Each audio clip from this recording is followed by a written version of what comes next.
Para finalizar este tema, vamos a pasar al último video de la jornada, donde vamos a ver el lado oscuro de la Eurocopa, o la Copa África, como dice aquí, la miniatura de Pablo Muñoz Iturrieta.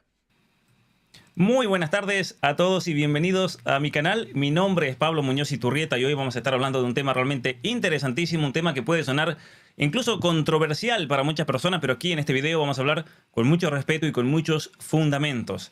Para los que son amantes del fútbol, este ha sido, yo creo, un mes increíble, porque pocas veces pasan que durante julio, un mes generalmente muerto para el deporte, nos encontramos con la Copa América y nos encontramos con la Copa UEFA, la Eurocopa, como es conocida en nuestros lados, con el hecho, además, de que para esta ocasión especial, los países de América del Norte, todos han podido participar también de la Copa América, lo cual ocurre rara vez y en caso de que uno de ellos participe, siempre es por invitación. Pero aquí hemos tenido a México, a Estados Unidos, a Canadá, hemos tenido a Panamá, hemos tenido a tantos países realmente participando de esta Jamaica. especie de pequeño mundial del continente americano y ese otro pequeño gran mundial del continente europeo, con todas las picas que se han dado, con Mbappé diciendo que la Eurocopa es incluso mejor que el mundial, pero bueno, Francia quedó afuera, veremos. Con una Argentina que hasta ahora viene arrasante, pero que también está siendo muy criticada. Vamos a ver entonces algunas cuestiones que me parecen importantísimas tocar, no tanto desde el punto de vista deportivo, porque este no es un canal de deporte, aunque a mí personalmente me encanta el deporte, practico muchísimo el deporte. Acabo de llegar en este momento de un viaje de 35 horas donde estuve escalando tremendas montañas en los Andes en el invierno en la Argentina después de la conferencia en Chile. Pero aquí vamos a hablar de cuestiones más ideológicas. Cuando cuestiones ideológicas, cuando principios progresistas como la inclusión, la diversidad, la igualdad se meten dentro del deporte, cuando no tienen absolutamente nada que hacer con el mismo deporte, donde lo que cuenta en el deporte es la habilidad. Ustedes habrán visto en los brazaletes que usaban los capitanes de los equipos, hablando de la inclusión, hablando de la diversidad. Tuvimos a un gran Cristiano Ronaldo, vale decirle, que no se quiso poner el brazalete LGBT, y felicitaciones también a él, mientras competían en el mes de junio. Aquí, como dicen, muy bien, no te olvides de comentar que la cinta de capitán es inclusiva. Muy bien. Pero ¿qué significa en el deporte ser inclusivo? Porque este término, como lo menciona aquí nuestro amigo, es un término totalmente ideológico. Cuando hablamos de diversidad en un equipo, ¿qué tipo de diversidad realmente debe haber? ¿Qué tipo de diversidad deportiva debe haber? Porque esa es la diversidad que realmente cuenta. Así que a todos los que se están uniendo a este vivo, muchísimas gracias por estar presentes. También los invito a dejar su comentario, a dejar sus preguntas, a dejar sus críticas. Los invito a aquellos que quieran colaborar. Muchísimas gracias, ya que la única manera que tiene de sostenerse mi trabajo y este canal es por medio del aporte de cada uno de ustedes. Así que ustedes que están ahí detrás de la pantalla, muchísimas gracias realmente por todo el apoyo. Muchísimas gracias por siempre estar ahí y agradecer que ya somos más de 213.000 seguidores en este canal. Hoy pasamos esa marca. Muchísimas gracias realmente. Muy bien, vamos a hablar de algo que me parece muy importante aquí en la portada. Decía Eurocopa, Copa de África. Mucha gente comentaba eso. ¿Cómo puede ser que, por ejemplo, países que étnicamente son países anglosajones, países sajones, germánicos, nórdicos, de repente pareciese que estuviesen compitiendo en África? Y quiero aclarar algo. Aquí no vamos a hablar o criticar a jugadores que son realmente buenísimos. También una salvedad que quería hacer es que se notó mucho en la Eurocopa, aquellos países con muchos descendientes africanos y aquellos países como Croacia, como Serbia, lo que antiguamente eran la URSS, la Yugoslavia, la vieja Yugoslavia, bueno, Checoslovaquia en su momento, que después estaba justamente en esta Eurocopa República Checa y Eslovaquia, como esos países de aquella época, de aquellas URSS, de aquellas Yugoslavias y demás, no tenían jugadores, o si tenían eran muy, muy pocos, eran uno o dos solamente en todo el plantel de 26 jugadores, no tenían descendientes de África o de otros continentes. En cambio, España, Inglaterra, Francia, bueno, ni hablar, Francia prácticamente son todos descendientes de África u otros continentes. Ahí se notaba mucho cuáles eran los países que habían dejado la progresía avanzar en los últimos años y cuáles no. Era bastante peculiar de ver. Y por lo tanto no quiero criticar a un jugador por su color de piel, porque eso no tiene sentido, sino que voy a hacer un análisis de por qué selecciones que antes eran todas conformadas por grupos étnicos de su propio país, hoy en día tienen la mayoría de sus jugadores exportados, ya sea de otros países o por cuestiones inmigratorias, son hijos de padres que han inmigrado de otro país. Algunos temas también que me parecen muy importantes entonces, recalcar, porque a ver, aquí vamos a aclarar bien esto. Los progresistas nos quieren hacer creer que estas selecciones están conformadas por jugadores de color porque ellos se atienen a las reglas de la diversidad y la inclusión. No, no tiene nada que ver. Los franceses son todos de color, en Holanda la mayoría de los jugadores son de color, lo mismo lo estamos viendo en Alemania, lo mismo estamos viendo incluso en España, que también tiene un par, 2 o 3 jugadores de color. Están ahí porque son buenos, no por ese criterio, supuesto criterio de diversidad e inclusión. Y cuando ven a una selección argentina, por ejemplo, una selección que no tiene negros, ahí nomás todo se rasga la vestidura. ¿Y cómo puede ser que Argentina no sigue los criterios de diversidad que han seguido las otras selecciones? Esto no tiene nada que ver, porque cuando se trata de fútbol, al menos por hoy por hoy, se impone el sentido común. Vamos a ver otras cuestiones que también tienen que ver con los cambios demográficos de Europa o países como Canadá. Si vemos, por ejemplo, hace poco alguien me mandó una fotografía de Canadá en el año 1984, en una selección canadiense, y si la comparamos con la selección de hoy, la selección de esta Copa América, nos encontramos, y a ver si encuentro esa foto, nos encontramos con una selección que está conformada en su mayoría por jugadores ya sea jamaiquinos, de hecho no hablan inglés a la perfección o son hijos de inmigrantes y no reflejan porcentualmente la población de Canadá como nación. Justamente estos que nos hablan de inclusión, estos que nos hablan de diversidad, de representación, no están cumpliendo las reglas de representación que ellos predican siempre públicamente. Aquí voy a mostrar en un momento esta foto que me parece que dice muchísimo realmente al respecto. La foto de la selección de Canadá en la Copa América de este año y la foto de la selección de Canadá en la competencia del año 1984. Aquí lo podemos ver en pantalla, miren. Vamos a poner al medio para que se vea bien. Canadá 1984 y Canadá 2024. Son dos mundos totalmente distintos por los cambios demográficos que se han dado en el país. De hecho, en la selección de abajo solamente vemos que hay un par de canadienses a la derecha de étnicamente, ¿no es cierto?, conformados ya sea por ingleses o franceses. ¿Qué ha pasado? ¿Qué ha pasado al respecto? Muchas gracias a todos los que se están uniendo desde tantos lugares. Muchísimas gracias a los que están apoyando por el superchat. Vamos a hablar un poquito acerca de Alemania. Tony Kroos, hay una noticia pero muy interesante en la que él dijo que no volvería a vivir a Alemania por el tema de la inmigración masiva que hay. Esto es muy interesante. Polémica frase de Tony Kroos sobre la inmigración en Alemania. El ex mediocampista se retiró del fútbol luego de que ahora hayan perdido con España en la Eurocopa y con la última Champions con el Madrid. Y ahí dice, Alemania ya no es, esto es muy interesante, Alemania ya no es el país que era hace 10 años debido a la inmigración masiva. El problema de eso es que se volvió incontrolable. Tengo una hija de 7 años. Si me preguntara si la dejaría salir a las 11 de la noche en España o en gran ciudad de Alemania, ahora mismo respondería España, ¿no? Hay problemas en todas partes, hay demasiada gente. Yo le voy a contar una historia personal con respecto a Alemania. Cuando yo tuve la oportunidad de estar ahí en Alemania estudiando en el año 2016, fui testigo de los movimientos masivos de cientos de miles de personas que iban por las autopistas, que tomaban los trenes. Fue una locura realmente lo que ocurrió en esos años, especialmente con gente que venía de Afganistán, que venían de Siria, que venían de Pakistán. Hay muchas teorías al respecto. Una teoría muy interesante que leí en un libro de geopolítica bastante serio es que en la Siria, por ejemplo, aquí estamos hablando de guerras geopolíticas que se juegan también con cuestiones de movimientos humanos que pueden desestabilizar una sociedad como por ejemplo Alemania. Pero una de las cosas que leí muy interesante es que de repente Bashar al-Assad, del presidente de Siria, se encuentra con un movimiento dentro de su propio país muy radical, casi rayando el terrorismo, y por eso se los tenía que sacar a estos hombres de encima.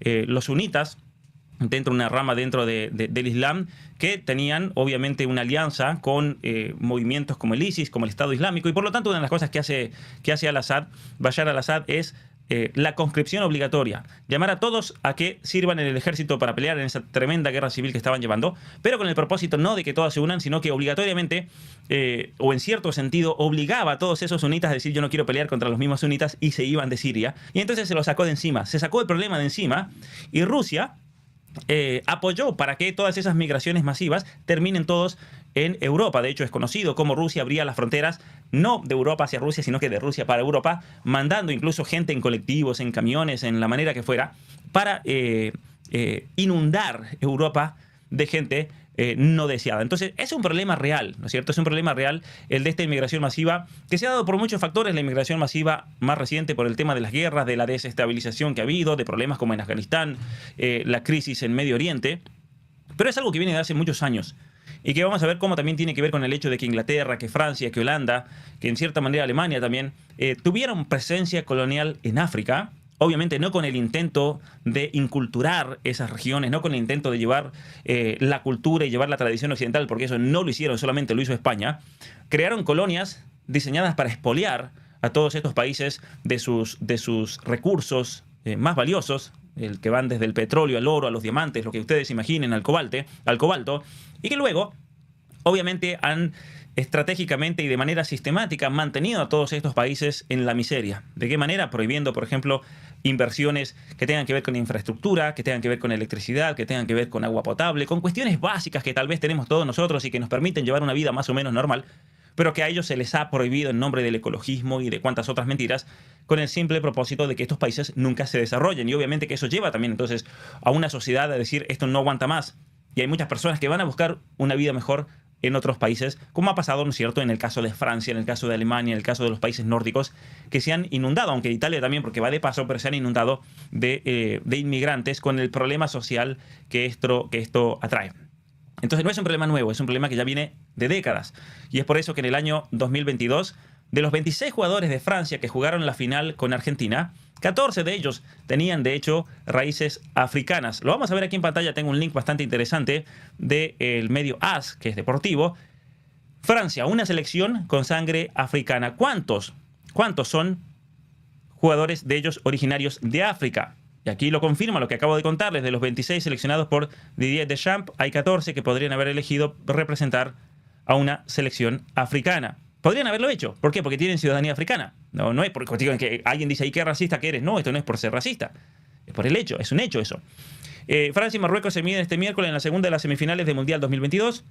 La bicampeona se juega la opción de reeditar el título ante la gran sorpresa del torneo. Sabemos que Francia terminó perdiendo contra Argentina en un partido electrizante realmente. El encuentro será especial para África al tener a un representante y una selección que tiene sangre procedente del continente negro. De los 26 jugadores seleccionados por Didier Deschamps de Francia, hay 14 que tienen raíces africanas. Hay de hecho 2 nacidos en África, Mandanda y Kamavinga. El portero vino al mundo en Kinshasa, República Democrática del Congo, y el centrocampista en Cabinda, Angola, a donde llegó escapando de la guerra del Congo, ¿no? Y luego está la gran estrella francesa Kylian Mbappé, de padre camerunés y madre argelina. El barcelonista Ousmane Dembélé tiene su progenitor nacido en Mali y su madre es de ascendencia senegalesa y mauritana. Karim Benzema, que bueno, no terminó compitiendo después, que es de padres argelinos, mientras que Guendouzi tiene a su papá, que es de sus papás, ambos de Marruecos. Después, Koundé, el padre es de Benín. Tchouaméni, padres de Camerún, ¿no? De Mali vienen Konaté y Fofana. Después Disasi y Kolo Muani vienen del Congo y Upamecano viene de Guinea-Bissau.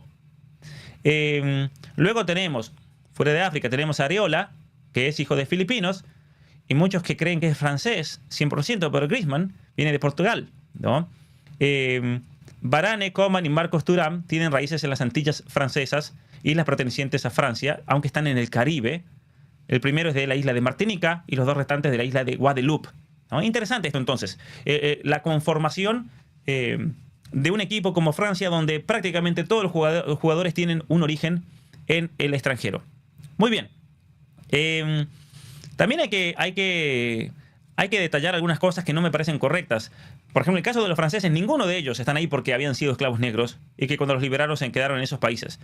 Eso es más que nada en el caso de Estados Unidos, porque ni siquiera en el de Canadá corresponde, ya que son todos jamaiquinos que vinieron muchísimo después del tema de la esclavitud. Entonces tampoco corresponde, me parece, esto que vemos aquí. Les decía recién entonces lo de Toni Kroos, que no va a volver a Alemania por cuestiones obvias. La selección de Francia, que está conformada por una gran mayoría de jugadores que tienen raíces, han nacido o tienen raíces en el África. Vayamos a 2 jugadores que están jugando muy bien realmente en la Eurocopa, que son Nico Williams y Lamine Yamal, que son descendientes, son hijos de inmigrantes. Los padres de Nico Williams, de hecho, huyeron de Ghana, atravesando el Sahara a pie hasta llegar primero a la ciudad de Balboa y luego a Pamplona, en el País Vasco, donde nació este gran jugador Nico Williams, mientras que Lamine Yamal nació en Cataluña, en la tierra del Barcelona, y hay una foto que se ha hecho viral en los últimos días de Messi, siendo adolescente, jovencito, dándole un baño a un bebé que resulta era Lamine Yamal, que nació en Cataluña, pero es hijo de un marroquí y de una mujer de Guinea Ecuatorial. Vamos a mostrarles esta noticia por si alguno dice cómo puede ser eso, no lo sabía. La reivindicación de España diversa tras la clasificación a la final de la Eurocopa. A algunos les debe estar estallando la cabeza ahora mismo. Pero miren qué ideológicos, cómo ponen la España diversa. ¿Qué es que una selección sea diversa? ¿Que tenga 2 africanos o 2 hijos de africanos? ¿O que tenga una diversidad de talentos? ¿Ven ustedes lo que es la ideología, no? Una de las bondades del fútbol y del deporte en general es esa capacidad para unir a las personas, aunque a algunas les cueste más que las otras, como si nos costase mucho esto, ¿no es cierto? La victoria de España contra Francia y su clasificación a la final de la Eurocopa ha sido una alegría para la mayoría de la población, aunque hay algunos que aseguran que no les representa esta selección por la presencia de jugadores hijos de inmigrantes. Bueno, hay que reconocer una cosa, a ver, estos jugadores nacieron en España y por lo tanto por nacimiento y por constitución española tienen la ciudadanía de española, algo que por ejemplo no pasaba en Alemania hasta no hace mucho. En Alemania uno podía tener un bebé en Alemania y el bebé no era alemán, salvo que los padres fuesen de línea de sangre alemana, ¿no? Es algo que lo resolvió la Corte Suprema y le terminó dando la ciudadanía a cientos de miles de personas que habían nacido después de los años 70 y que no tenían ciudadanía porque no habían nacido en Turquía, donde eran sus padres, por ejemplo, el caso más común. Y en Alemania no los reconocía como ciudadanos porque no eran hijos de alemanes. Entonces eran niños que habían quedado en un vacío legal. Por si ustedes no sabían esa historia, los que dicen que Argentina es racista y demás, bueno, veamos estas historias tremendas, ¿no es cierto?, de cientos de miles de jóvenes nacidos en Alemania que no tenían ciudadanía y no pertenecían, al menos en el derecho internacional, a absolutamente ningún país. Desde el comienzo del torneo se han visto en las redes sociales mensajes racistas contra algunos jugadores como Yamal, Nico Williams, hijos de inmigrantes y racializados. ¿Qué significa racializados? Miren ustedes cómo usan esa palabra. Son racializados. A ver, ¿qué significa ser racializado? ¿Se entiende? Bueno, más allá de eso. Y es que esta selección española es el fiel reflejo de España, un estado diverso y plural, con jugadores hijos de inmigrantes de distintas comunidades autónomas y con distintas sensibilidades.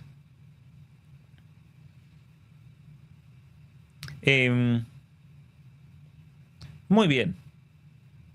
Un español, dice ahí, hijo de migración marroquí, mete a España en la final de la Eurocopa. A alguno le debe estar estallando la cabeza ahora mismo. No, tampoco es para tanto. Lamine Yamal, orgullo antifascista, orgullo antirracista. Incluso con Lamine Yamal, que tiene 16 años, creo que ahora en estos días, si no era hoy o mañana, no sé cuándo, pero cumple años, 17, también podrían usar la agenda del bullying y la agenda de que están haciendo violencia contra un menor. Pero bueno, no le demos ideas a los progres, que seguramente va a salir una nota prontamente de eso. Así que vamos a hacer No entendieron nada de esto, pero bueno. Hay otra noticia que quería mostrarles acá. Los humildes orígenes de Lamine Yamal y Nico Williams. Como 2 adolescentes cualesquiera en el patio del colegio, Yamal de 16 años y Williams de 21 han aportado un aire fresco a la competición con una mezcla de atrevimiento y de puro talento con su juego de pies. Algo que no lo niega nadie, ¿no es cierto? El peso en la selección de Williams y Yamal, hijo de inmigrantes, supone todo un símbolo. Los padres de Nico Williams huyeron de Ghana atravesando el Sahara a pie. Lamine Yamal nació en Cataluña, es hijo de un marroquí y una mujer de, como decía recién, de Guinea Ecuatorial. Así que ahí sigue la historia, lo vamos a dejar ahí. Aquí Alexander dice encima, Lamine Yamal es del Barcelona, todo mal. Es increíble cómo con el fútbol español hay una tensión tan grande, ¿no es cierto? Uno dirá, bueno, nosotros no somos españoles, pero cómo se ha transportado esa revancha o esa rivalidad a lo largo del mundo y por lo tanto tenemos personas que son fanáticas del Real Madrid y tenemos personas, yo tengo amigos que son fanáticos del Real Madrid y tengo muchos amigos que son fanáticos del Barcelona y no se los puede sacar de ahí. Es como que nosotros importemos, por ejemplo, el gran clásico argentino de River y Boca, aunque yo no soy de ninguno de los dos, yo sigo al más grande de todos. Esto se dio en los últimos años se dio mucho esto de que, bueno, muchos jóvenes, en Argentina se ve mucho, yo lo veo mucho, muchos jóvenes de 16, 17, 18 años, 20, por la cuestión de la televisación, que antes no pasaba en los 90, en los 2000, no había tantos partidos visibles para todos, como hoy en día, que los puedes ver incluso desde el celular. De hecho, muchos de los chicos seguramente los ven desde ahí. Se hacen hinchas de equipos de todo el mundo, de clubes de todo el mundo, del Liverpool, del Arsenal, del Manchester City, del Real Madrid, del Barcelona, que eso es un fenómeno actual.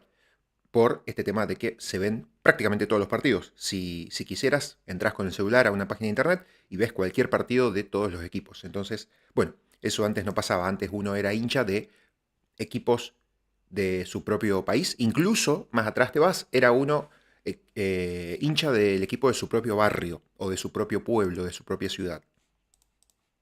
San Lorenzo de Almagro, que alguien había puesto en algún comentario más temprano una referencia. Aquí está, aguante San Lorenzo de Almagro. Pero imagínense llevar esa rivalidad del fútbol argentino a todo el mundo y que la gente abrace, ¿no es cierto? Es algo bastante interesante realmente. Yo creo que también eso se da por el impacto y el nivel que ha tenido el fútbol español a nivel mundial.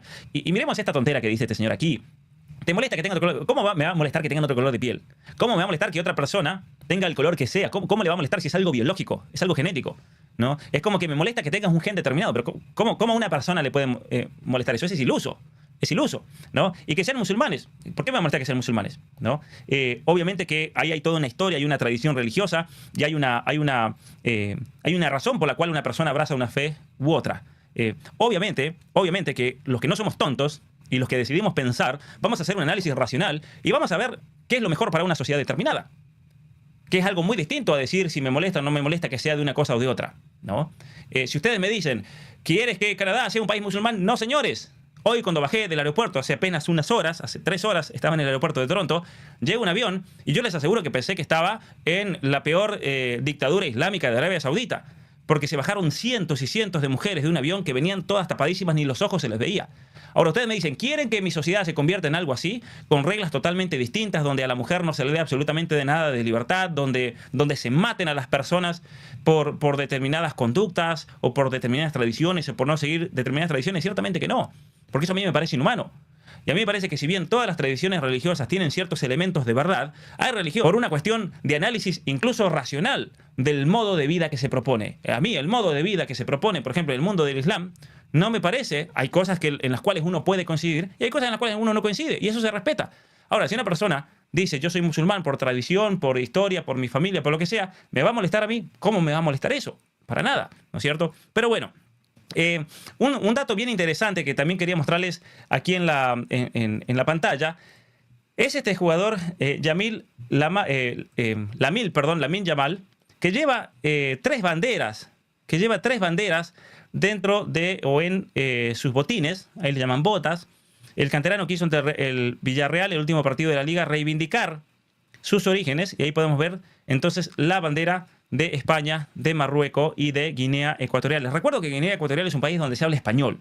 De hecho, curiosamente, en este canal tenemos muchas personas que son de Guinea Ecuatorial y que siguen este canal y que cada tanto comentan, que mandan mensajes que soy de Guinea Ecuatorial, porque es un país que en su momento estuvo bajo la corona o el Imperio Español, fue parte del Imperio Español, y no nos tenemos que olvidar de ellos. Más de una persona me han escrito y me han dicho, no te olvides de Guinea Ecuatorial, que nosotros también somos parte, ¿no es cierto?, del pueblo hispano. La nefasta de Irene Montero quiso politizar diciendo que 2 personas racializadas habían dado el pase a España, pero se equivocó en uno de ellos. 2 personas racializadas. Fíjense lo que es el tratar de victimizar a alguien. A ver, pongamos a Lamine Yamal en la situación de víctima, de una víctima oprimida, pobrecito, que la sociedad lo discrimina, cuando el tipo está en la gloria, y lo felicito por eso, cuando se lo celebra, cuando se lo admira, cuando tiene más dinero que todos nosotros juntos. Claro, ya es millonario, con 16 años ya es millonario y prácticamente al tener un contrato con el Barcelona, uno de los clubes más importantes del mundo, ya está salvado de por vida. Todos los cientos de miles que van a ver este video, y sin embargo se lo llama persona racializada. ¿Por qué? ¿Por qué se lo llama persona racializada? ¿Saben por qué? Porque cuando te encuentras con un joven así, como Lamine Yamal, te encuentras con un Michael Jordan, te encuentras con personajes históricos en los cuales no hay manera de poder encajarle algún tipo de victimización, entonces le tienen que crear una etiqueta. Y es ahí donde vienen y te dicen persona racializada. ¿Te autopercibes como persona racializada? Porque ya no puedes ser discriminado. Yo no soy maltratado. Lamine Yamal no tiene ninguno de esos catálogos que podamos decir o criterios del racismo. Y entonces es una persona racializada. Vean ustedes cómo es esto. Ahora, hay una cosa muy, muy interesante sobre todos estos que se llenan la boca de antirracismo y discriminación. Les voy a contar una historia. Que los mismos que piden respeto, muchas veces ellos son los violentos. Porque Lamine Yamal no tendrá ninguna de estas características de la persona víctima, pero resulta que su papá es un violento. Su papá, que tiene un hijo que todo España está celebrando, resulta que es un violento que en el año 2023 rompió una carpa de Vox y maltrató, de hecho, a una candidata de Vox. Le voy a mostrar aquí la noticia para que ustedes vean lo que es la hipocresía de mucha de esta gente. Aquí vemos una foto de Lamine Yamal en la selección de España y dice: el hecho ha generado una gran repercusión y ha puesto en el foco mediático aspectos de la vida personal del joven jugador. El pasado oscuro que arrastra un familiar de Lamine Yamal.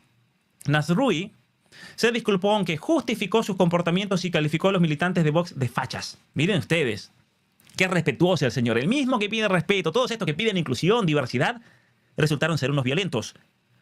Yamil ha estado en el centro de la atención mediática no solo por sus habilidades en el campo de fútbol, que eso es algo indiscutible, sino por la controversia que rodea a su familia. Su padre, Munir Nasrui, fue condenado recientemente por el juzgado de instrucción número 3 de Mataró a una multa de 546 euros por delitos leves de maltrato y daños durante un ataque a una carpa de box. O sea, el tipo es un típico, ¿no? Islamista violento, que cuando no le gusta la posición del otro, ¿qué hace? Te quema la carpa, te pone una bomba, te quema una iglesia, te rompe una carpa, te maltrata a una candidata, maltrata a una mujer. El hecho ha generado una gran repercusión y ha puesto en el foco mediático aspectos de la vida personal del joven que podrían afectar su prometedora carrera. Entonces ustedes me preguntan a mí, a ver, este tipo es marroquí, tiene un hijo nacido en España, eso es indudable. Y si el hijo se lo merece, tiene que jugar en la selección española. Y está muy bien. Ahora, el tipo te hace un acto violento y es un inmigrante. A mí me parece muy bien cuando alguien viene y dice: aquí los inmigrantes deben respetar la sociedad. Los inmigrantes tienen, obviamente, los mismos derechos de cualquier otra persona a protestar, especialmente cuando se atentan a cuestiones que tienen que ver con la dignidad humana.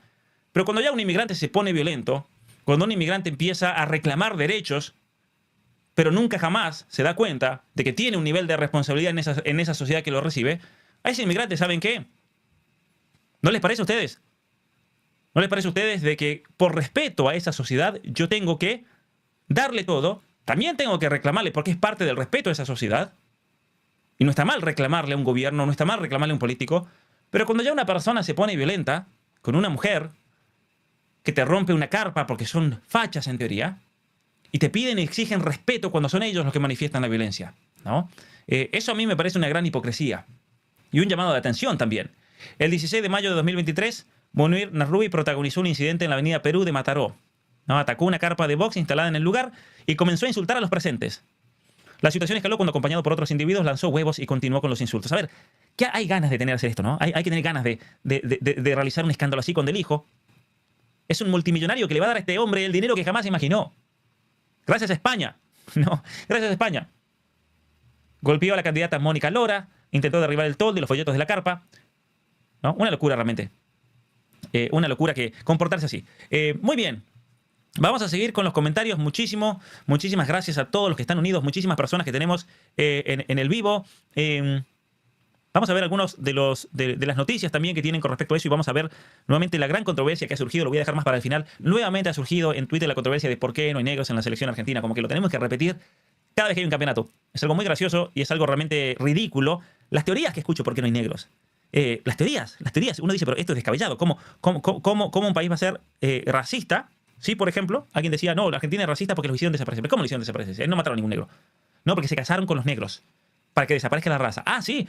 A ver, ¿cómo un papá va a ser tan racista que le va a decir a su hija casarte con un negro para que entonces los hijos salgan cada vez más claritos? No tiene sentido eso, ¿no? Las elucubraciones ilógicas que a veces hacen los progres para tratar de justificar una situación. Porque claro, como ellos piensan en mentalidad de opresor oprimido, racista, antirracista, para la Argentina se dan cuenta que es una sociedad donde todos nos llevamos bien. Donde todas las personas, nadie se mira ni se preocupa por el color.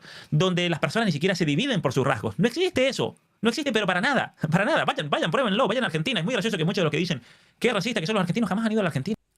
De hecho, acá en todos los grupos de amigos o cualquier tipo de grupo, de hecho al mismo Edinson Cavani, el jugador de Uruguay, le ha pasado que en Uruguay también sucede, que es muy común decirse de apodo con los amigos gringo o negro o incluso rubio, alguno, bueno, nada, y no tiene nada de loco y ya es algo común y normal. ¿No? Mientras venía en el avión esta mañana desde Atlanta hacia Canadá, me vi un documental en el avión muy interesante sobre un club de atletismo que han fundado. Si no conocen el caso de Edinson Cavani, lo que ocurrió en ese momento es que él por Twitter le agradeció a un compañero, creo que era un compañero de la selección, él jugaba en Manchester United de Inglaterra, y le agradeció por Twitter diciéndole gracias negrito, como decirle, no sé, gracias amigo, gracias un apodo, lo que sea. Dijo gracias negrito y lo suspendieron y lo multaron con varios miles de euros, porque claro, está jugando en Manchester, en Inglaterra, en un país que esas cosas a la progresía no le gusta.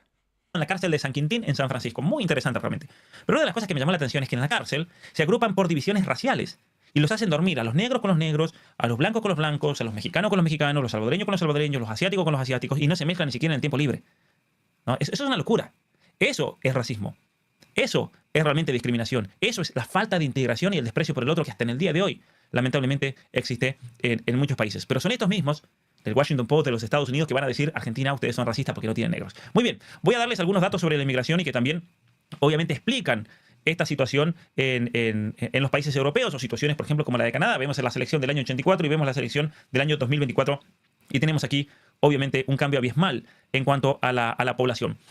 Algo muy interesante, y lo voy a poner aquí en pantalla, es que debido a la inmigración ilegal se dispararon las cifras en España, como dice ahí. De hecho, en el año pasado, 2023, hubo un aumento de un 82% de la inmigración irregular en España a diferencia del año 2022. Esto es tremendo, realmente.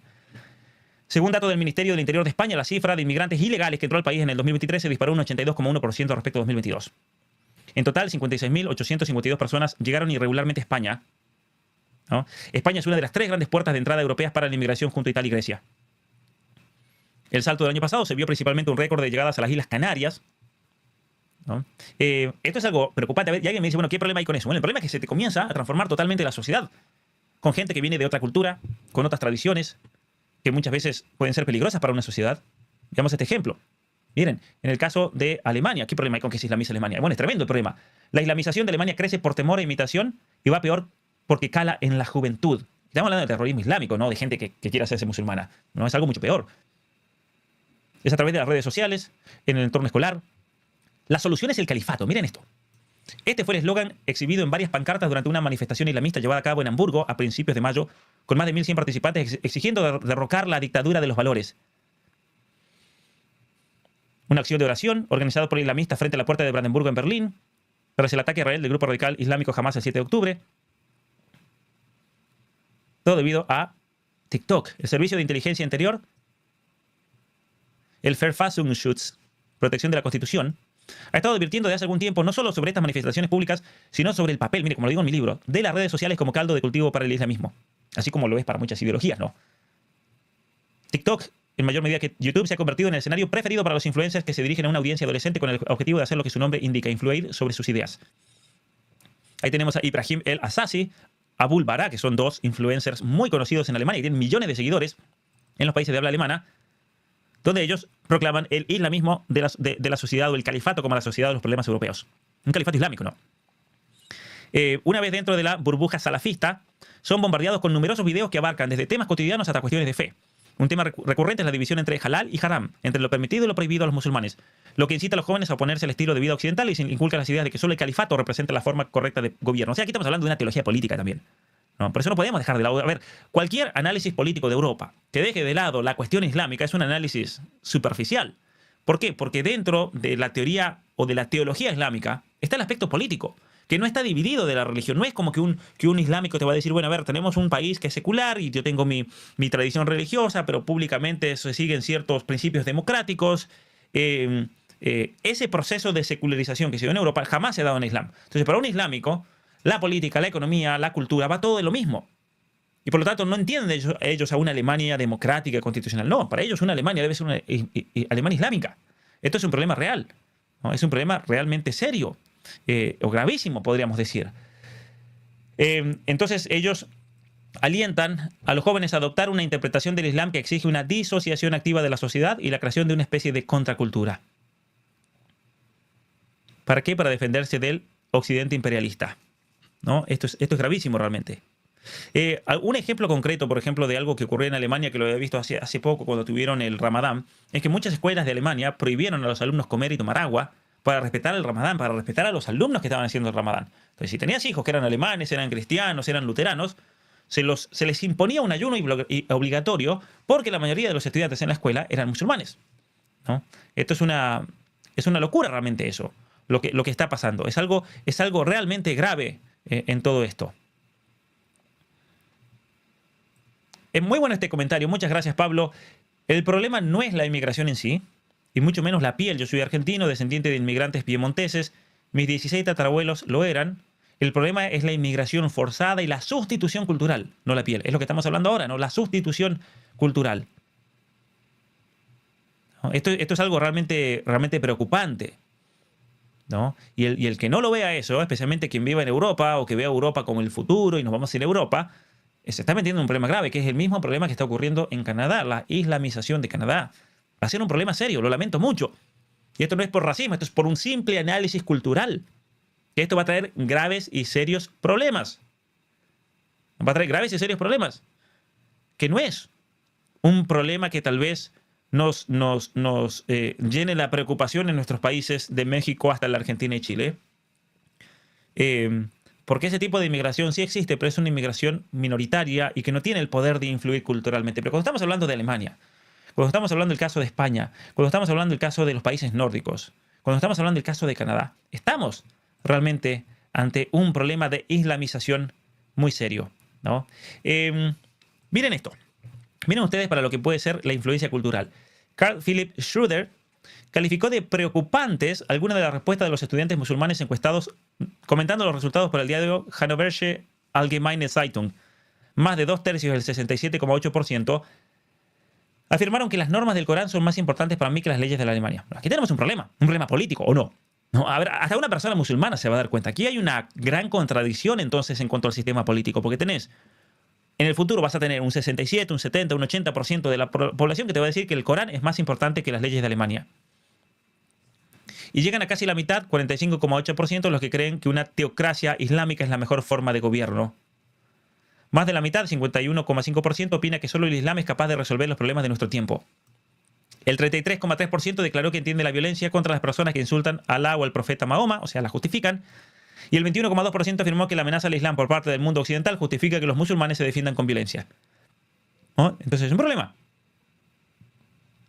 Puede dudarse de que dicha educación política pueda contrarrestar la presión de los grupos en escuelas y la propagación islámica en las redes sociales. O sea, a los niños en las escuelas alemanas le pueden dar toda la educación política que quieran, está diciendo él, Schroeder, pero el problema es que eso no va a hacer nada para contrarrestar el poder de las redes sociales y los grupos que ya se encuentran dentro de las escuelas. Es decir, estamos realmente ante un problema bastante serio.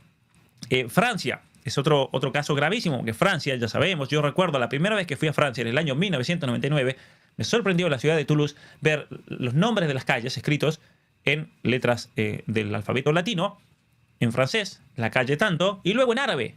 Y esto le estoy hablando del año 1999, pero para el año 2050, ¿no? Ya se calcula que Francia, en cuanto a nación, va a ser un país islámico. Es decir, estamos hablando de 25 años. Y no solo eso, sino que el 14% de Europa total va a ser islámica. Les voy a mostrar esta otra noticia que tengo aquí. ¿Puede Francia terminar siendo una nación islámica? En 2050 se calcula que los europeos serán unos 538 millones y el número de musulmanes pasará a ser el 14% de la población, es decir, unos 75 millones. Ahora, vamos a ver el caso de Francia. Resulta sorprendente que el primer país que puso freno al expansionismo islámico en el siglo VIII sea hoy el país de Europa con mayor presencia musulmana, que es el caso de Francia. La conquista de Hispania, lo que es hoy Portugal y España, por los musulmanes, como consecuencia de las divisiones internas entre los visigodos, pronto hizo que el imparable afán expansionista del Islam le llevase a cruzar los Pirineos. En la batalla de Poitiers, 10 de octubre de 732, las tropas cristianas, ¿no?, mandadas por Carlos Martel, se enfrentaron al ejército musulmán del gobernador de Andaluz, cerca de la ciudad de Tours, al sur de Francia.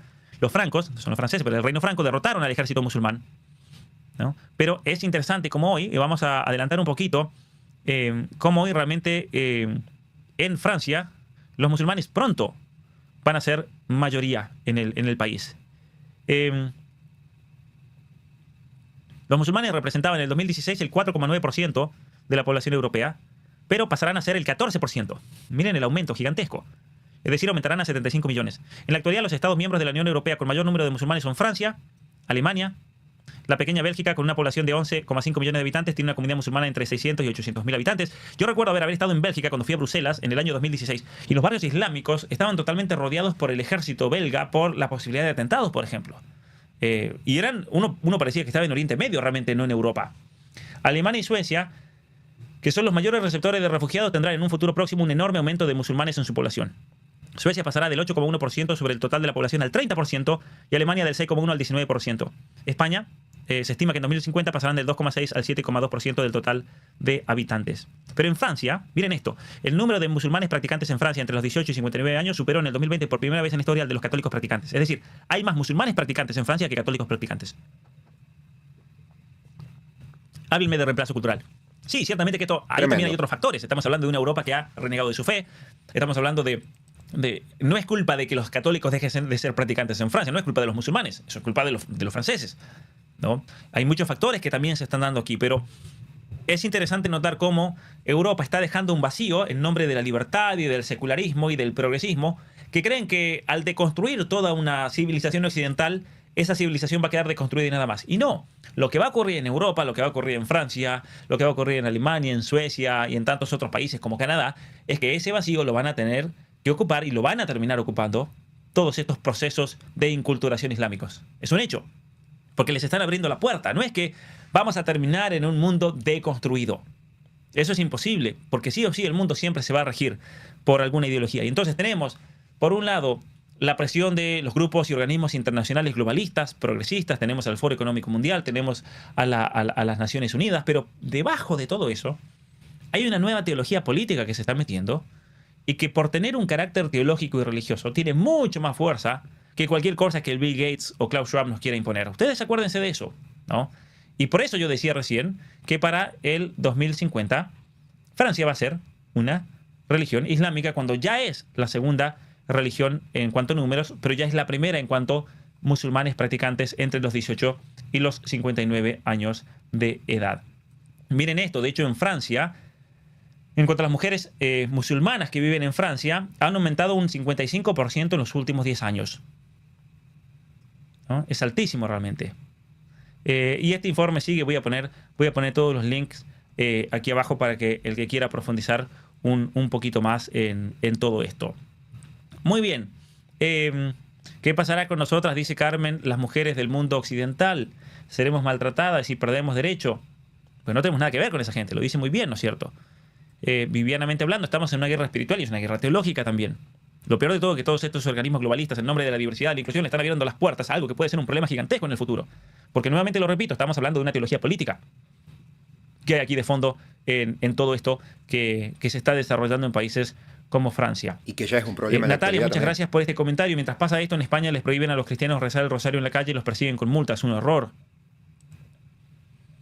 Una cultura reemplazaría a otra cultura, la más dominante, porque claro, el problema con el cristianismo es que se ha debilitado tanto en las estructuras sociales que sí o sí lo va a terminar ocupando ese lugar otra cultura dominante y que para evitarlo, como dice ahí, dulces clásicos, gracias al cristianismo deberá resurgir. No hay otra manera. No hay otra manera. Es una guerra teológica y cultural. El tema también es que en Europa han perdido la masculinidad, gran verdad, y ven al hombre feminizado como algo bueno. Ciertamente que sí. ¿No? Esto es un problema. Muchas gracias a todos los que están unidos. Los invito a dar me gusta, a compartir, a apoyar esta transmisión con un superchat, porque como ustedes entenderán, este tema que estamos hablando es totalmente censurable y va a ser recontra censurado. Muy bien. Otro dato que me parece muy preocupante es que en los próximos 20 años van a nacer más bebés de musulmanes que de bebés cristianos. Les voy a poner aquí la noticia del medio CNN. Pronto nacerán más bebés musulmanes que bebés cristianos, dice estudio. Entonces, un estudio hecho en Europa, en los próximos 20 años, el número de nacimientos de bebés de padres musulmanes superarán el número de bebés de hijos de padres cristianos y de todas las religiones. En los últimos años han nacido más bebés cristianos que de cualquier otra religión. Sin embargo, entre el 2010 y el 2015 los nacimientos de musulmanes conformaron cerca del 31% del total de nacimientos que se registraron en todo el mundo, sobrepasando de lejos a la proporción de personas musulmanes que son un 24%. ¿No? Entonces aquí estamos entre un problema, ¿no? Crecen el cristianismo y el islam en el mundo desarrollado. La explosión demográfica del islam se debe en gran medida a las tendencias regionales del envejecimiento y la fertilidad de la población. ¿No? Mientras que los islámicos, obviamente, están teniendo bebés. Y esto se ve de manera muy clara en países como Francia, por ejemplo. En Francia, donde ustedes ven que los cristianos o los franceses prácticamente no tienen hijos y los musulmanes tienen 5 o 6 hijos. Es algo totalmente común. Con respecto a España, otro dato interesante. Hoy cuando bajé del avión, estas mujeres están con la cara más descubierta de las que yo vi en el avión. Para que ustedes se hagan una idea. Pero los musulmanes en España superan los 2.4 millones de habitantes. Un total de 2.412.344 musulmanes viven en España, un 12,7% más que el año anterior. Según el estudio demográfico de la población musulmana elaborada por la Unión de Comunidades Islámicas de España y por el Observatorio Andalusí, y que recoge datos hasta el 31 de diciembre del 2023. Otro dato que me parece muy importante es que del año 1990, el 90% del crecimiento demográfico en Europa ha sido por la inmigración islámica, lo cual es un problema. Aquí tenemos un problema de reemplazo cultural total. Les voy a poner aquí la noticia. Desde 1990, el 90% del crecimiento demográfico ha sido por la inmigración islámica. La tasa mínima para mantener una población estable es de 2,5 hijos por mujer, pero en el 2007 la tasa de fertilidad en Francia fue de 1,8, en Inglaterra de 1,6, en Grecia y Alemania de 1,3, totalmente perdidos estos países, en Italia de 1,2 y en España de 1,1, el peor de Europa. Es decir, el problema del invierno demográfico ya es una realidad. La población no se va a reemplazar, entonces están dejando un vacío, que lo vamos a ver en otro video pronto, pero están dejando un vacío que trae problemas económicos financieros gigantescos, que sí o sí se tienen que llenar por musulmanes. Entonces no estamos hablando solamente de que haya ingeniería social para reemplazar a la población europea en sí. Hay ingeniería social, sí, para que no tengan hijos los europeos, y ese lugar lo están ocupando los musulmanes, pero son los europeos tontos que aceptan esta propuesta, ¿no? O los canadienses en este caso, que por no tener hijos se encuentran ante problemas gigantescos realmente en sus estructuras sociales, que obliga al país como Canadá, por ejemplo, a tener que recibir 600.000 inmigrantes al año. Algo realmente preocupante. Es más, la ONU, y les voy a poner una noticia de las Naciones Unidas, prevé que la inmigración será el principal dinamizador de la población hasta el año 2100. Es decir, la población en algunos países se va a mantener estable gracias a la inmigración y nada más que eso. Debido a la baja fecundidad y altas tasas de envejecimiento, la inmigración supondrá el principal motor de cambio y la dinamización demográfica desde ahora hasta el año 2100. Pero el problema es que a partir del año 2100 va a comenzar a haber un retroceso gigantesco. Para países con niveles de fecundidad relativamente bajos, Australia, Canadá, Estados Unidos, la inmigración hará que continúe el crecimiento de población. Pero el tema es aquí que el reemplazo poblacional se va a dar no por los hijos y las generaciones venideras, sino que se va a venir por otras culturas, ¿no? Y ahí el problema entonces de reemplazo cultural. Miren esta otra noticia. La tasa de personas que abrazan el Islam en Europa aumentó un 400% desde el 7 de octubre. Desde que ocurrió la gran crisis que se está dando hoy día en Gaza y la invasión de las fuerzas israelíes, ha hecho que haya un aumento del 400% desde octubre del año pasado. Los investigadores predicen que los musulmanes se convertirán en mayoría en Suecia, Francia y Grecia dentro de un siglo. Serán la mayoría, Suecia, Francia y Grecia. Y que otros países europeos seguirán su ejemplo para el año 2200. Bueno, Alemania será musulmana para el año 2200 a este ritmo. Y España también, ¿no? Estas predicciones se ven reforzadas en un estudio realizado por el Pew Research Center que prevé que en 2050 la proporción de musulmanes alcanzará el 20% en Alemania, el 18% en Francia y el 17% en Gran Bretaña, ¿no? Ahora hablemos un poquito acerca de la violencia, porque hay alguien... alguna señora había comentado qué pasará con respecto a la violencia. ¿Qué pasará con nosotras las mujeres? Dice aquí Carmen. ¿Qué pasará con nosotras del mundo occidental? Veamos este tema que me parece también importantísimo analizar.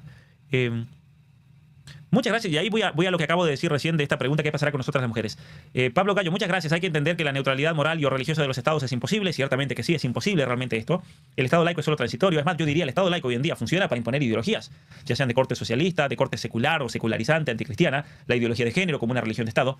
O los estados se rigen por la ley del evangelio, o podríamos decir la ley natural mejor, o lo rige el paganismo o cualquier otra pseudo religión. Totalmente. Sí, el estado neutro en sí no existe, es una utopía y es una mentira. La masculinidad está en crisis. Muchas gracias a todos los que están aquí presentes. El woke blanco perdió las ganas de vivir. Es algo verdadero también eso, ¿no? Los problemas de natalidad hoy en día. Bueno, vamos a hablar un poquito acerca de datos sobre mayor inmigración a raíz de esta mayor violencia, a raíz de la inmigración. Les voy a mostrar esto que a mí me sorprendió realmente. Diario La Gaceta de Liberófera. Las violaciones crecen en Canarias un 83% coincidiendo con la llegada de inmigrantes ilegales, ¿no? Suben un 83%. En el archipiélago canario las violaciones se han disparado un 83,5% en tan solo un año. Agresiones sexuales, violencia física, robos, delitos, violaciones.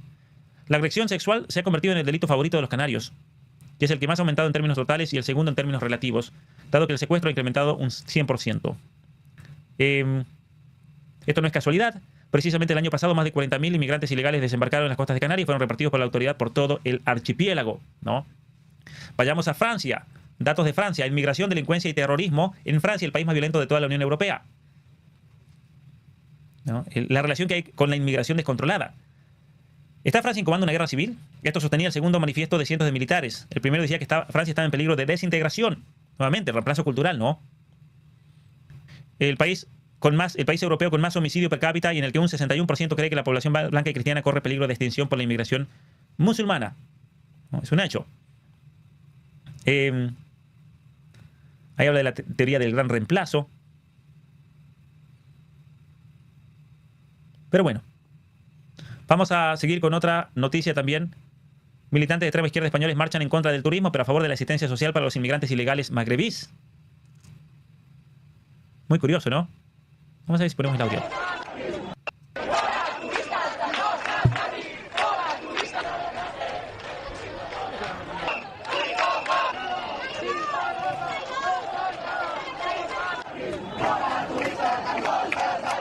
A ver, con pancartas se están pidiendo menos turistas en la ciudad. Qué gracioso en España. A favor de la inmigración y en contra del turismo esta protesta. Qué locura, ¿no? Como si España no funcionase del turismo, ¿no? Como si Europa en general no fuera el centro del turismo mundial. Miren esto. Un manifestante dijo: el turismo está haciendo nuestra ciudad inhabitable. Qué payaso, ¿no? 12 millones de turistas visitaron Barcelona. Si no fueran por estos millones de turistas, ¿saben la cantidad de empleos y de trabajo que se perderían en ciudades como Barcelona, como Madrid, como Toledo, como Compostela?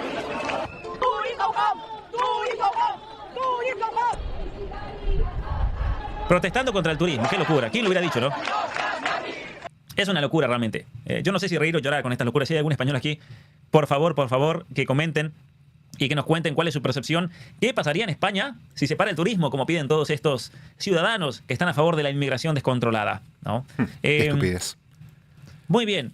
Tenemos problemas muy serios realmente. Inmigración ilegal, aborto, éxodo de europeos, hormonización de niños, feminismo, ideología de género. Nos falta mucho para que la sustitución cultural sea total. Así es, lamentablemente. Saludos desde Costa Rica, muchas gracias. Voy a estar pronto, les anuncio, en Costa Rica en el mes de octubre. También, si Dios quiere, voy a estar en Honduras dentro de esa misma gira. Así que ahí nos vemos si Dios quiere. ¿Cómo llevarán a cabo las Olimpiadas con dichas condiciones en Francia? Interesante pregunta realmente. Pero hoy la verdad que andar por Europa no es lo mismo que andar por Europa hace 30 o 40 años. Esto le pasaría ciertamente a las feministas. No lo leo para que no me censuren, pero tiene razón. El turismo, aquí tenemos una respuesta, muchas gracias. El turismo es lo único que mantiene a España a flote. Estos zurdos quieren vivir de la renta básica universal. El turismo no, pero la inmigración sí. Muy bien. Ahora, quiero ir a un último tema que a mí me parece importantísimo también en relación a todo esto, y es por qué no hay negros en la selección argentina. Ustedes recordarán que hace un tiempo yo hice un video en mi canal de YouTube que se llama así: ¿por qué no hay negros en la selección argentina? Todo esto fue en relación a un artículo del Washington Post, que por qué la Argentina no tiene jugadores negros en la Copa del Mundo. Ha salido nuevamente el tema ahora que se está jugando la Copa América en los Estados Unidos. Ha explotado en Twitter que los argentinos son racistas porque no tienen a negros, como si Argentina dejase jugadores negros a propósito.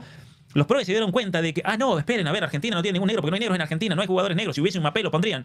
No, entonces la nueva táctica de los progres es decir, Argentina hizo desaparecer a los negros. Además, un supuesto profesor de una universidad de los Estados Unidos el día de ayer, y pueden ver mi respuesta en Twitter, dijo que Argentina hasta 1900 el 30% de la población era negra. Es para reírse eso, para reírse. Cuando absolutamente... Aparte es curioso que, como les decía antes, en ese momento se atacó un poco a Argentina con eso, pero no se atacó ni a Serbia ni a otras selecciones que tampoco, como les decía recién, tienen a negros en sus filas. Ese fue un dato también curioso como para prestar atención de por qué los intereses atacaron en ese momento a Argentina. No solo por Messi y por el impacto marketinero que iba a tener esta idea, sino que también por alguna que otra cuestión. Ninguno de nuestros países donde sí hubo presencia de esclavos tiene un 30% de la población negra. Sería irrisorio decir Colombia tuvo el 30% de la población negra, o en el caso de Panamá, en el caso de México, en el caso de Costa Rica, de Nicaragua, de Honduras, de Perú, de Ecuador. Sería irrisorio plantear algo así. Cualquiera que tenga medio sentido común se reiría ante tal planteo, porque eso jamás ha sido así. Entonces, como se dieron cuenta que ni la de la discriminación funcionó, el argumento de la discriminación, ni el argumento de no, los argentinos hicieron desaparecer a los negros casándose con ellos para que desaparezca el color. Miren ustedes lo ilógico de ese planteo. Pero bueno, vamos a mencionar acerca de el por qué. Como yo les mostraba aquí en pantalla, ha salido en los diarios. Vamos a ver si lo puedo poner en pantalla. Lo puse hace un momento. pero ha salido nuevamente en los diarios este tema de por qué la selección argentina no tiene a jugadores negros dentro de su plantel, especialmente ahora que se está jugando la Copa del Mundo, que para mí esta fue la pregunta realmente, bueno, en el caso de la Copa América fue la pregunta más estúpida del año. Pero aquí es lo importante, que detrás de esta pregunta se encuentra una motivación totalmente ideológica.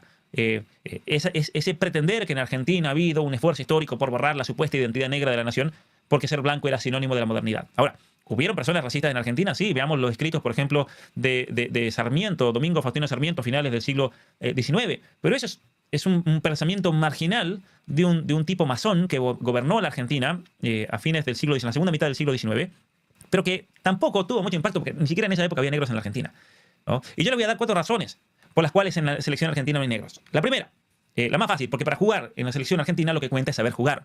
Y los 26 jugadores que han llegado ahora a la Copa América han pasado por un proceso muy arduo donde lo único que realmente importa es lo deportivo. Entonces, no es como dice el Washington Post de por qué no hay negros en la selección. Porque esta no es una serie de Netflix. Esta no es una película de Disney. De esas que lo arruinan absolutamente todo, como lo hice en el último video que acabo de publicar hace 2 días en mi canal de YouTube. Ese gran error, ¿no es cierto?, de Disney y Netflix, que a todo le tienen que meter inclusión, diversidad, ideología de género y orientación sexual. Además, Scaloni, que es el técnico de la selección, no va a poner a un jugador de color importado solo para darle el gusto a la progresión mundial y decir, mire qué inclusivos que somos, trajimos un africano, lo nacionalizamos argentino que juegue de nuevo, lo ponemos en el banco para decir tenemos un negro. Eso es una payasada. Y eso es algo en lo cual todos estamos de acuerdo. Eso es una payasada, ¿no? Entonces, esto nos lleva a la segunda respuesta que podemos dar. Y es que en la Argentina, en la selección argentina no hay negros, porque en Argentina prácticamente no hay negros. Y los que hay son venidos de otros lados. Yo recuerdo que tenía 13 años cuando fue la primera vez en mi vida que vi un negro. La primera vez. Y era de Dominicana, ¿no? Entonces, la población negra, si alguna vez hubo una minoría ínfima de población negra en la Argentina, desapareció no por un supuesto genocidio, porque en la Argentina se quiera borrar la identidad negra, sino porque como nunca tuvimos leyes raciales ni que prohibiesen la mezcla, los casamientos, todo lo contrario, los negros que vinieron al país antes de su independencia se terminaron mezclando con toda la población blanca. Y hay otras teorías, las voy a mencionar, de por qué desaparecieron. Hay varias. La guerra de independencia, que los pocos que vivían, muchos murieron ahí. La guerra del Paraguay. La fiebre amarilla que se dio en Buenos Aires. Pero a mí me parece que de todas las razones y los libros que he leído, la más profunda de todas, ciertamente que en todas estas situaciones murieron negros, pero también murieron de otros grupos raciales. Pero la razón principal es el mestizaje. De tal manera que hay muchos argentinos hoy en día que si se hacen un test genético se van a llevar la sorpresa de que tienen afrodescendencia, ¿no? Pero simplemente eso se ha diluido por la gran mezcla racial y la falta total de racismo que hay en un país así. Entonces, el trasfondo de la disminución de la población negra se encuentra en el complejo un proceso muy complejo de uniones de negros con mulatos, con indígenas, con blancos y cruces que fueron siempre continuos. Pero también me gustaría dar una tercera razón que es muy importante, y es que ninguna otra nación del mundo entero, recibió una proporción tan grande de inmigración europea en comparación con sus habitantes, lo que obviamente ayudó a diluir la población africana, que era mínima, y la población indígena en el país, que tampoco era una población tan grande como en otros lugares, porque recordemos, nosotros estamos al fin del mundo, y todas las inmigraciones indígenas se dieron a partir de la Siberia, desde Canadá hacia el sur. Podemos arguir que tal vez en Perú y en Chile llegaron grupos que venían de la Polinesia, que venían por el mar, y eso me parece que está comprobado. Pero más allá de eso, la población indígena en sí en Argentina era una población muy pequeña en comparación con lo que era, por ejemplo, el territorio azteca en México, lo que era el Imperio Maya, lo que era el Imperio Inca. Era ínfimo, realmente. Y fue muy grande en proporción la cantidad de gente europea que llegó. Y de hecho, de todos los europeos que llegaron a la Argentina, que vinieron de todos lados, vinieron de Alemania, de Polonia, de Rusia, de Ucrania, de Bielorrusia, de Noruega, de Suecia, de Francia, de España, el 75% de todos ellos vino de 2 países, de Italia y de España, algo que obviamente se ve reflejado en todos, la mayoría de todos nosotros, en nuestros apellidos y en los apellidos de los grandes futbolistas argentinos de las últimas décadas, donde en general, salvo excepciones como Heinze, por ejemplo, que era de familia alemana, la mayoría tienen apellidos de origen español, vasco, podemos decir catalán, gallego, y de origen italiano. Y finalmente les voy a dar una cuarta razón que me parece importantísima, que tanto Holanda como Inglaterra, como Francia, y en el caso de los Estados Unidos y Canadá, pero vamos a hablar del caso de Holanda, Inglaterra y Francia, ellos tienen jugadores negros en sus selecciones porque fueron potencias coloniales y esclavizantes.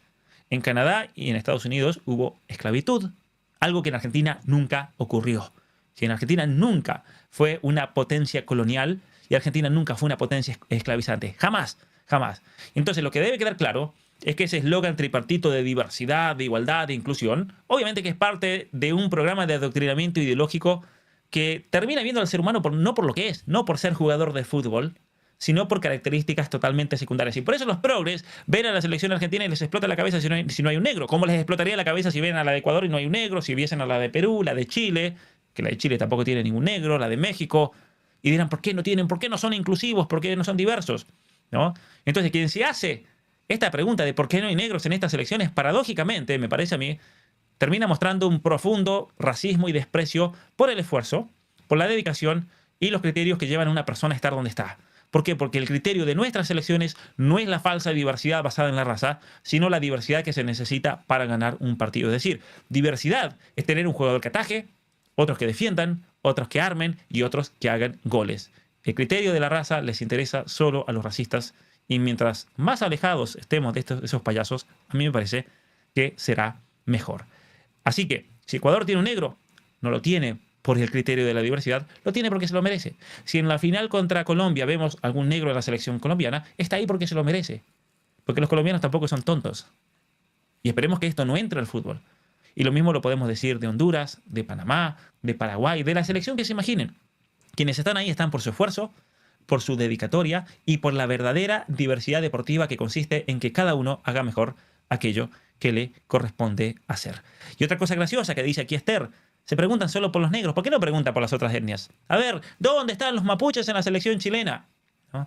¿Dónde están los guaraníes en la selección paraguaya o en la selección argentina? ¿Dónde están los tobas en la selección argentina? ¿Será que a los indígenas no les interesa? A ver, ¿dónde están los esquimales en la selección de Canadá?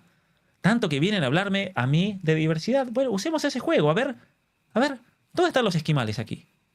¿Dónde están los indígenas? ¿Dónde están los indios algonquin? ¿O los metís? ¿O los Yellowknife? Porque aquí yo solamente veo caribeños y un par de blancos.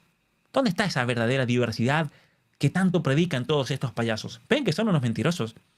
¿Ven que solamente usan de argumentos y de palabras ideológicas para meter alboroto porque es lo único que saben hacer? Y no saben pensar. Y nosotros a ellos lo tenemos que vencer con el pensamiento. Los tenemos que vencer porque tenemos mejores argumentos. Los tenemos que vencer porque lógicamente, culturalmente y estéticamente y moralmente, esperemos, tenemos que ser superiores. Y es así como vamos a ganar esta batalla cultural. Es así como todos juntos no nos vamos a dejar tragar el verso. Así de simple. Y se lo tenemos que hacer saber y poner presión. Poner presión y celebrar cuando por ejemplo, Cristiano Ronaldo no se quiera poner la banda de la diversidad y el arcoíris LGBT. Esa basura no corresponde en el fútbol. Y lo tenemos que aplaudir y apoyar al respecto. Pero también meter presión a todas esas entidades deportivas cuando meten ideología dentro del deporte. Porque nosotros cuando nos sentamos a ver un partido de fútbol, lo que queremos ver es fútbol, no ideología. Y menos una ideología política, con tonos religiosos como la del género. Muchas gracias a todos. Excelente cierre. Gracias por estar aquí. Gracias también por el apoyo y los espero en la próxima transmisión. Mi nombre es Pablo Muñoz Iturrieta. Los invito a suscribirse a este canal y si quieres apoyar mi trabajo y seguir colaborando con lo que hago, los invito a unirse también a mi Patreon, donde pueden acceder a mis cursos, a mis talleres y al club de lectura. Nos vemos. Muy buen cierre de Pablo Muñoz, la verdad, impecable. Bueno, me gustó el programa de hoy, metimos varias cositas. Para el programa que viene, no sé qué habrá. La verdad es que no tengo que me acuerde nada pendiente, así que bueno, serán cositas que vayan surgiendo. Que mañana domingo probablemente metamos otro programa, salvo que las métricas de estos videos exploten y los deje correr un poquito más, pero si no, probablemente mañana domingo, que tengo un poco más de tiempo, hagamos otro programa de batalla cultural. ¿O no? Bueno, no sé, ¿eh? Sí, puede ser. Mañana, cerca del mediodía, tal vez haya otro programa. Y si no, el lunes. Abrazo grande para todos, cuídense y nos vemos en el próximo video, el 80, en el próximo programa de batalla cultural.